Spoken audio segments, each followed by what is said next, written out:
नमस्कार। मेरा नाम संजय कुमार है। मैं कवि, कहानीकार, उपन्यासकार और चित्रकार हूँ। ये लेख मैंने आज से 28 साल पहले लिखा था। अब मैं ये लेख आपके समक्ष प्रस्तुत कर रहा हूँ। मेरे लेख का शीर्षक है मेरा प्यारा देश भारत। कितना वृद्ध हो गया है हमारा भारतवर्ष। आज यह है लाठी के सहारे चल रहा है और वह लाठी है विज्ञान की। हमारे भारतवर्ष की संस्कृति सभी देशों से पुरानी है, वह सभी देशों से अच्छी है। आज हमारा देश भारतवर्ष अन्य देशों के साथ कंधे से कंधा मिलाकर चलने का भरसक प्रयत्न कर रहा है। आज भी ये बहुत अधिक प्रयत्न कर रहा है कि विश्व में सबसे ऊंचा उठ जाए। आज हमारे देश को आज़ाद हुए 40 वर्ष हुए हैं। आज से 28 वर्ष पहले जब ये लेख लिखा गया था तब देश को आज़ाद हुए 40 वर्ष हुए थे। तो आप इस लेख को आज से 28 वर्ष पहले देखने का प्रयास करें। किंतु इतनी शीघ्रता से उन्नति शायद ही किसी देश ने की हो। स्वतंत्रता से पूर्व हमारा देश कितना पिछड़ा हुआ था। पूरी तरह नष्ट भ्रष्ट कर दिया था हमें अंग्रेजों और अन्य आक्रमणकारियों ने। हमारा देश पूरी तरह से अंग्रेजों और आक्रमणकारियों के कब्जे में आ गया था। किंतु अब हमारा देश आत्मनिर्भर हो रहा है और अन्य दूसरे देशों में निर्यात करने लगा है। असंख्य अत्याचार ढाए गए हमारे देश पर, न जाने कितनी बार लूटा गया तथा इसे न जाने कितनी बार नष्ट भ्रष्ट किया गया था इस भारत को। सिकंदर के आक्रमणों से भी इसने लोहा लिया, तो कभी हुणों के आक्रमणों से, तो कभी महमूद गोरी, तैमूर, नादिर, कितने ही लोगों ने इस पर आक्रमण किया और मनचाहा धन भारत से ले गए। मनमानी करके कितनों ने इसे नष्ट भ्रष्ट किया, किंतु ये अटल रहा, सब कुछ सहता रहा। हमारे देश की संस्कृति नष्ट नहीं हुई और इतने वर्षों बाद जब हमारा देश आज़ाद हुआ तब हमारा देश ने बहुत उन्नति की। हमारे देश ने अधिक उन्नति तो की, प्राचीन काल में हमारे देश ने बहुत अधिक उन्नति की थी, तो हम हार कैसे गए? हम ये हार आपसी वैर भाव के कारण थी और गद्दारों के कारण थी। इनके ही कारण बार बार हमारे देश को विदेशियों के सामने घुटने टेकने पड़े। नहीं तो क्या किसी देश में ये साहस था कि वे भारत पर आक्रमण करे? इतिहास में यदि हम देखें तो ऐसे वीर हुए हैं जिन्होंने अंतिम सांस तक शत्रुओं का मुकाबला किया था तथा शत्रुओं को और अन्य आक्रमणकारियों को उखाड़ फेंका था। पोरस ने सिकंदर से लोहा लिया, चंद्रगुप्त ने यवनों का दमन किया, पृथ्वीराज ने गोरी के दांत खट्टे किए, अनेक वीरों को जन्म दिया मेरे प्यारे देश भारत ने, और अंत में भारतीय इतिहास ने पुनः पलटा खाया। मुगलों का पतन हो गया, बाबर के बनाए गए राज्य का पतन हो गया और उसका स्थान लिया अंग्रेजों ने। व्यापार के लिए आए थे और बन बैठे देश के शासक। उनके शासक बनने का मुख्य कारण था आपसी वैरभाव, जो भारत में प्राचीन काल में बहुत ज़्यादा था और अब भी है थोड़ा बहुत, और कई बार ज़्यादा भी हो जाता है। परंतु अंत में भारत ने आक्रमणकारियों से लड़ते लड़ते अंत में भारत पराजित हो गया।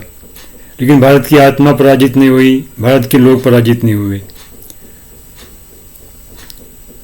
जब अंग्रेज भारत आए और वो भारत के राजाओं को मात देते देते और वो भारत के शासक बन गए और भारत में ब्रिटिश का राज, अंग्रेजों का राज कायम हो गया और अंग्रेज भारत का पैसा लेकर ब्रिटेन जाने लगे और इससे भारत निधन होता गया।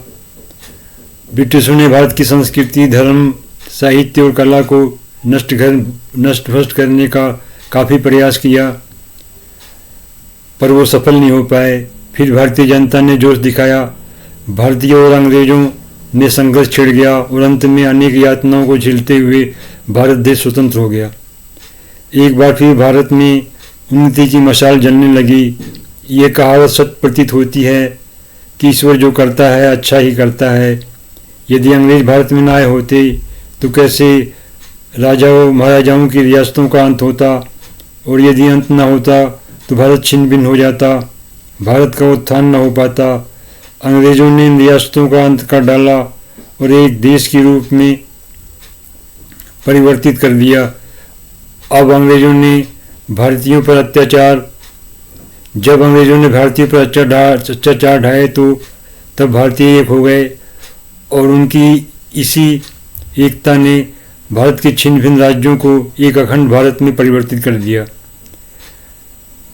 भारत को प्रकृति ने स्वयं अपने हाथों से निर्मित किया था। भारतीय प्रकृति की बराबरी विश्व का कोई देश नहीं कर सकता है। यहाँ की प्रकृति की छटा देखते ही बनती है।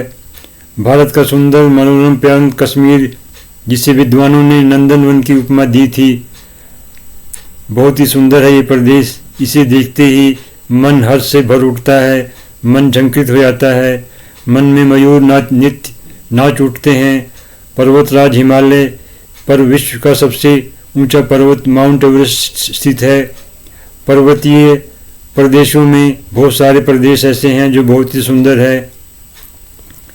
यहाँ इस प्रकार के पुष्प पाए जाते हैं कि इस प्रकार के पुष्प विश्व के अन्य किसी देशों में नहीं पाए जाते हैं, और यह प्रदेश है गढ़वाल। इस प्रकार भारत में अन्य को ऐसे सुंदर मनोरम प्रदेश पाए जाते हैं जिसे देखते ही मन मयूर नृत्य कर उठता है। इसी भारत में हमारे पूर्वजों ने हमारे जीवन के मर्म का बोध किया था तथा इसका पता लगाया था कि मानव जीवन का लक्ष्य क्या है। पुरातन काल में निर्धन से लेकर राजकुमार तक आश्रमों में शिक्षा ग्रहण करने जाते थे, और वहाँ उन आश्रमों में सभी शिष्यों को अनेक विषयों की शिक्षा दी जाती थी। तक्षशिला विश्वविद्यालय में शल्य चिकित्सा की शिक्षा दी जाती थी, और विद्यार्थियों को मस्तिष्क जैसे कोमल अंगों पर शल्य चिकित्सा की शिक्षा दी जाती थी। विद्यार्थियों को पूर्ण रूप से स्वावलंबी बनाया जाता था। विद्यार्थी पूर्ण रूप से स्वयं पर निर्भर थे। वे अपना सारा कार्य स्वयं करते थे, जिससे वे सदा कठिनाइयों से लड़ने से भय नहीं खाते थे। यहाँ हर विषय पर उस समय बहुत ही परम उन्नत शिक्षा व्यवस्था थी। योगाभ्यास भी विद्यार्थियों को सिखाया जाता था। योगाभ्यास की शिक्षा से मनुष्य बहुत ही श्रेष्ठतम बन जाता है। आयुर्वेद की शक्ति से हर रोग की चिकित्सा की जाती थी। जैसा भी रोग हो, ये पद्धति उसे पूर्ण स्वास्थ्य प्रदान करती है। और भी न जाने कितने विषय ऐसे थे जो कि बहुत उत्तम प्रकार के विषय थे। इसमें से एक विषय शिल्प था, जिसका ताज़ा उदाहरण अजंता एलोरा की गुफाएं हैं। साहित्य की दृष्टि से भी भारत की बराबरी विश्व के बहुत कम देश कर सकते हैं। यहाँ ऐसे प्रखर बुद्धि वाले विद्वान उत्पन्न हुए थे। उन्होंने ऐसे महान साहित्य की रचना की थी कि वो बहुत ही श्रेष्ठतम थे।